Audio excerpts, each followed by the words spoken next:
से युवाओं, किसानों, व्यापारियों, कर्मचारियों के साथ साथ देश की आधी आबादी यानी महिलाओं को भी बजट से बहुत उम्मीदें हैं।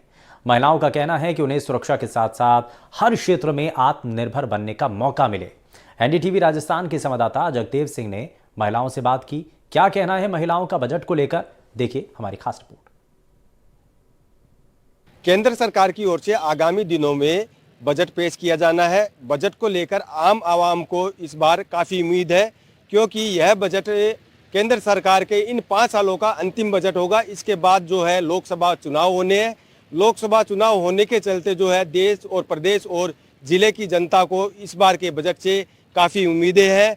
तो वहीं देश की आधी आबादी जो है महिलाएं, उनको भी इस बार काफ़ी उम्मीद है। इस समय हम सीकर शहर के परशुराम पार्क में खड़े हैं, जहां पर महिलाएं भी मौजूद हैं। हम उनसे जानेंगे कि इस बार जो बजट पेश होगा उनसे उनको क्या उम्मीदें हैं। जी मैम, आप बताइए। जी, मोदी सरकार ने अपने 9.5 साल के कार्यकाल में महिलाओं के लिए बहुत सारे कार्य किए हैं। अब मैं सीकर शहर से हूँ और सीकर में एजुकेशन लाइन का काफ़ी महत्व भी हो चुका है। कोटा को पछाड़ के सीकर आगे आ चुका है। तो मैं ये कहना चाहूँगी कि सरकारी महिलाओं के लिए जैसे क्रेच की सुविधाएं हैं, वैसे ही महिलाओं के लिए प्राइवेट जो एकल महिलाएं हैं उनके लिए भी क्रेच की सुविधाएं होनी चाहिए। वो एक शुल्क ले सकती है सरकार उनसे, तो महिलाएं अपने बच्चों को छोड़ करके 8 घंटे काम कर सकती है। और 2021, 2022, 2023 में जो उन्होंने बजट दिया था महिलाओं को आत्मनिर्भर होने का, उस बजट को बढ़ा के सरकार महिलाओं को और आत्मनिर्भर कर सकती है।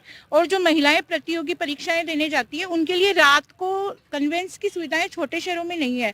तो एक नंबर हेल्पलाइन होना चाहिए कि महिला उस पर कॉल कर सके। तो ये जो रैप वगैरह की जो समस्याएं आती हैं आम महिला के लिए या उसके डर है वो बाहर निकल सके। और बाकी मोदी सरकार जो अपना काम कर रही है, महिलाओं को अच्छे कार्य किए हैं कि सरकार ने राजस्थान में आते ही 450 रुपये में सिलेंडर दिया है उज्ज्वला में, लेकिन वो कुछ पॉइंटेड को दिया है। वैसे मैं बीजेपी से कार्यकर्ता हूँ, लेकिन आम गृहिणी भी हूँ, और आम गृहिणी होने के नाते ये कहूँगी कि हर वर्ग को, जो प्राइवेट आदमी काम कर रहा है उसको भी 450 रुपये में सिलेंडर दिया जाए। धन्यवाद। इन्होंने बताया कि महिलाओं को जो आत्मनिर्भर के लिए सहायता मिलती है उसमें बढ़ोतरी की जाए। इसके साथ में जो है उनकी सुरक्षा के भी पुख्ता इंतजामात किए जाए। हमारे साथ में जो एजुकेशन से जुड़ी हुई है मैडम, इनसे भी हम जानेंगे कि किस तरह से सुधार होना चाहिए। मैं Pramila Singh, city councillor and motivational speaker.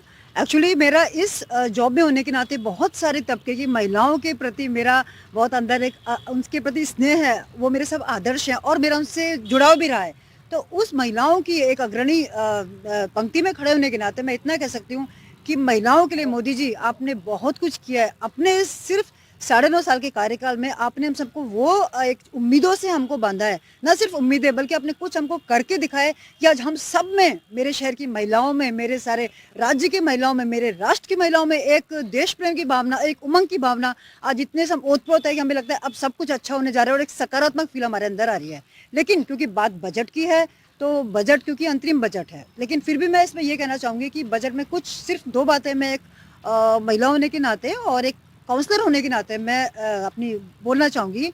प्रथम ये कि जो भी सोक्रेटिस जो बहुत बड़े दार्शनिक थे, उन्होंने कहा था कि जो भी राष्ट्र बनता है शिक्षा से बनता है, संस्कार से बनता है, और जो भी राष्ट्र गिरता है अपने संस्कारों के हनन होने की वजह से बनता है, शिक्षा के अभाव के कारण बनता है। गरीबी अमीरी कोई पैमाना नहीं है, पैमाना है राष्ट्र की उन्नति का, उसके संस्कार, उसके नागरिकों के संस्कार और उसकी महिलाओं की आत्मनिर्भरता और आत्म सुरक्षा की भावना। तो ये 2 भावनाओं पे मैं बोलूँगी। प्रथम ये कि अगर शिक्षा में अगर चाहें तो थोड़ा इतना करें। शिक्षा में बहुत मैंने देखा था पिछली बार बजट काफ़ी बढ़ा था, शायद 17 या 18% बजट बढ़ा के उन्होंने पिछली बार स्पीक किया था। मैं ये कहना चाह रही हूँ कि इस बार अगर हो सके तो शिक्षा पे आप इस तरह कुछ % बजट और बढ़ाइएगा कि हम जो शिक्षा ले रहे हैं, महिलाएं जो शिक्षा ले रही हैं, लड़कियां जो शिक्षा ले रही हैं, वास्तव में वो एक क्वालिटिव एजुकेशन ले, क्वांटिटिव नहीं। आप संख्यात्मक दृष्टि से कितने भी कॉलेज स्कूल खोल दीजिएगा वो भीड़ हो जाएगी, वो एक भेड़चाल हो जाएगी। मैं कह रही हूँ चाहे आप 2 की जगह 10 की जगह 2 खोलिएगा, लेकिन एक क्वालिटी संख्यात्मक नहीं गुणात्मक दृष्टि से लोगों को शिक्षा मिले, उनको संस्कार मिले, उनको वहाँ पे अवेयरनेस मिले, उनको जागरूकता मिले, समाज से जुड़े, देश से जुड़े, राष्ट्र से जुड़े। और राष्ट्र की भावना जब हमारे अंदर आएगी शिक्षा के साथ साथ, तो इससे बड़ा तोहफा हमारे लिए कुछ नहीं होगा। तो मोदी जी आपसे मैं गुजारिश करती हूँ कि आप महिलाओं की शिक्षा पे, बच्चियों से लेके कॉलेज तक की शिक्षाओं पे आप अपना मत इस बार वे थोड़ा सा और बढ़ा दीजिएगा, ताकि हम सबको एक गुणात्मक शिक्षा मिले और हम अच्छे से अपना आपको एक नागरिक के रूप में पुनः स्थापित कर सके। दूसरा मेरा है आत्मसुरक्षा। महिलाओं के ऊपर आपको थोड़ा यहाँ पे सोचना पड़ेगा कि जो आज हर चाहे वो हम ये कह सकते हैं कि हाँ आप स्वावलंबी हैं, आप सब कुछ है, लेकिन महिला सशक्तिकरण की परिभाषा जब तक पूरी नहीं होगी, जब तक उसके अंदर सेफ्टी नहीं आएगी, उसके अंदर सुरक्षा नहीं आएगी, सुरक्षा की भावना के लिए आपको यहाँ पे छोटे छोटे जैसे महिला थानाओं में या फिर थानों में कहीं भी ऐसे आपको एक पाबंद करने पड़ेंगे, कुछ आपको नियुक्ति करनी पड़ेगी जो महिलाओं की सुरक्षा के लिए जिम्मेवार होंगी। महिला रात को 2 बजे भी अगर एयरपोर्ट से आ रही है, अगर महिला रात को 4 बजे भी जा रही है अपने गंतव्य स्थान पे जर्नी के लिए, यात्रा के लिए, क्योंकि महिला सशक्तिकरण है तो इसका मतलब हर जगह यात्रा भी करनी है, जाना भी है, सफर भी करना है और अपने काम पे भी जाना है, रात की ड्यूटी भी देनी है, तो उसके लिए सुरक्षा बहुत जरूरी है। तो आप इस तरह की को नियुक्ति दीजिए कि जो लड़की अगर जाए, एक बार कैब में जाए, गाड़ी में जाए, बस में जाए, ट्रेन में जाए, एक हेल्पलाइन नंबर जो चल रहा है वो सबको पता है, लेकिन कुछ एक ऐसी स्थिति और क्रिएट हो जाए कि महिला को लगे कि ये चीज मेरे साथ है, एक बार मैं इसको फोन करूंगी तो मेरे पास कोई ना कोई मदद आएगी, या ऐसा माहौल ही नहीं बने।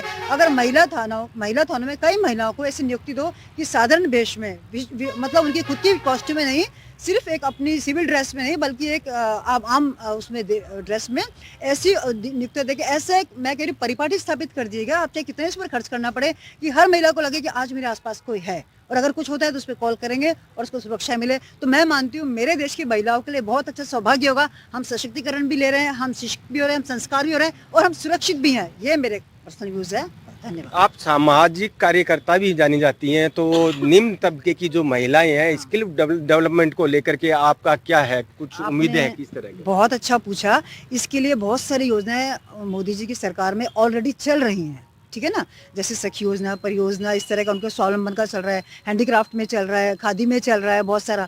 लेकिन मैं इसके अलावा एक और चाहती हूँ, मैं चाहती हूँ कि महिलाएं जो काम कर रही हैं उनके साथ साथ उनके काम करने का जो उनका जो उत्पाद है, उनको उत्पाद को बेचने के लिए क्या होता है, अवसर नहीं मिल रहा है। बात यह है उत्पाद करती है, उनको योजना भी है, उसको बढ़ावा देना चाहिए और उनकी जो उत्पादित की जो वस्तुएं हैं उनको बाजार में क्रय विक्रय की एक अलग से संस्था बनानी चाहिए जो कि उनकी लेके उनको उनकी उचित उनका जो है जो पैसा है वो मिल जाए, लाभ मिल जाए, लाभांश मिल जाए, उनके खाते में कुछ पैसे भी जमा हो जाए ताकि वो महिलाएं निश्चिंत होकर अपना एक उत्पाद कर सके और आगे इसमें बढ़ सके। स्किल डेवलपमेंट को लेकर के आप क्या सोचती हैं? आप भी व्यवसायिक से जुड़ी हुई हैं, घरेलू व्यवसाय से जुड़ी हुई हूँ। मैं चाहती हूँ कि जो महिलाएं, जो छोटी छोटी महिलाएं उद्यमी हैं, उनको आप और बढ़ावा दीजिए। जैसे आप छोटे छोटे लघु उद्योगों को बढ़ावा दे रहे हैं, उनमें पैसा लगा रहे हैं, तो जो आप देखेंगे हम मोदी जी सरकार ने बालिका शिक्षा पे बढ़ावा दे रही है। तो ये शिक्षा भी होनी, वो स्किल डेवलपमेंट से कनेक्टेड होनी चाहिए। केवल शिक्षा यानी आपने स्कूल खोल दिए और उनमें शिक्षा दे रहे हो, तो ये जो शिक्षा है वो बेसिक होनी चाहिए, रोजगार से कनेक्टेड होनी चाहिए, तो जिससे उनको रोजगार भी मिलती जाइए। महिलाओं को स्वावलंबन होना जरूरी है। आप छोटे छोटे उद्योग महिलाएं जो खोल रही है, अगर वो उनका, मैम ने भी बताया था कि वो महिलाएं प्रोडक्ट्स बना रही है लेकिन उनके लिए उनको बाजार नहीं मिल रहा, तो महिलाएं मेहनत कर रही है, महिला आगे बढ़ना चाह रही है, लेकिन उनको पूरा बेस मिल रहा, पूरा मार्केट नहीं मिल रहा उनको पूरा, तो उसके बिना वो आगे नहीं बढ़ रही। तो मैं चाहती हूँ इस बार जो बजट में है उसमें छोटी छोटी महिला उद्यमियों के को ना आगे बढ़ाने के लिए मोदी सरकार अपना बजट लेके आई। वित्त मंत्री भी महिला है, वो इस बार बजट पेश करेंगी, अंतिम अपना बजट है 5 साल का, तो उनसे आप महिला होने के नाते क्या उम्मीद करती है, किस तरह का और प्रोत्साहन? सबसे बड़ी मेरी उम्मीद है कि आप हर महिला को आज सबसे बड़ी जरूरत है कि हर महिला स्वावलंबी बने, अपने पैरों पे खड़ी हो। तो इसके लिए जो आप जैसे आप आरक्षण में आप महिला आरक्षण की बात कर रही है, तो मेरी सबसे बड़ी मांग यही है मोदी सरकार से कि जो सरकारी नौकरियां इतनी आप दे रहे हो, इसमें आप ना अदर कास्ट के लिए, इनके लिए सबके लिए रिजर्वेशन रखते हो, तो आप महिलाओं के लिए भी अधिक से अधिक रिजर्वेशन रखोगे तो महिला स्वावलंबी बनेगी, उनको नौकरियां मिलेगी। आप इनके लिए अलग से कोटा रखिए, इन नौकरियों में जितनी भी नौकरियां सरकारी नौकरियां हैं उनमें हर में ना महिलाओं के अगर रखेंगे, कोटा रखेंगे तभी महिलाएं आगे आएंगी। इनके एक रिजर्व कोटा होना बहुत जरूरी है। मेरी सबसे एक्सपेक्टेशन यही है इस बार वित्त मंत्री से।